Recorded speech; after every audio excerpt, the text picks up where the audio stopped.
এই বছরই হয়েছে অপারেশন সিঁদুর। ভারতের তৈরি সমরাস্ত্রের ক্ষমতা কতটা তা দেখেছে গোটা বিশ্ব। ডিফেন্স সেক্টরে ক্রমশ স্বাবলম্বী হচ্ছে ভারত। সমরাস্ত্রের ক্ষেত্রে বিদেশের ওপর যাতে অতিরিক্ত নির্ভরশীল না থাকতে হয় তার জন্য কাজ চলছে ভারতে। সেই কাজেই এলো বড় সাফল্য। সামনে এলো ইন্দ্রজাল রেঞ্জার।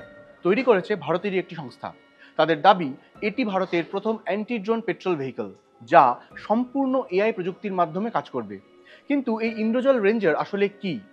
সংস্থাটি জানাচ্ছে, রাস্তায় যেতে যেতে শত্রুপক্ষের ড্রোন শনাক্ত করে তা ধ্বংস করতে পারে এটি। সেনাবাহিনীর কাছে দেওয়া হয়েছিল এর একটি প্রোটোটাইপ। তখনও কামাল দেখিয়েছিল ইন্দ্রজাল। মাত্র 6 দিনে 40টি ড্রোন আটকাতে পেরেছিল এই যান। আর এই গাড়ি ব্যবহার করেই রুখে দেওয়া গিয়েছিল 70 কোটি টাকার মাদক কারবার। যুদ্ধ হোক বা সীমান্তের সুরক্ষা, এখন সবচেয়ে বড় অস্ত্র ড্রোন। আবার এই ড্রোন হামলা রুখতেই তৈরি থাকতে হয় যে কোনো দেশের নিরাপত্তা বাহিনীকে। ওই কাজে সাহায্য করবে এই অ্যান্টি ড্রোন পেট্রোল ভেহিকল। নির্মাতা সংস্থার দাবি, শুধু সীমান্ত সুরক্ষা নয়, দেশের কোনো শহরের নিরাপত্তার কাজেও এর ব্যবহার করা সম্ভব।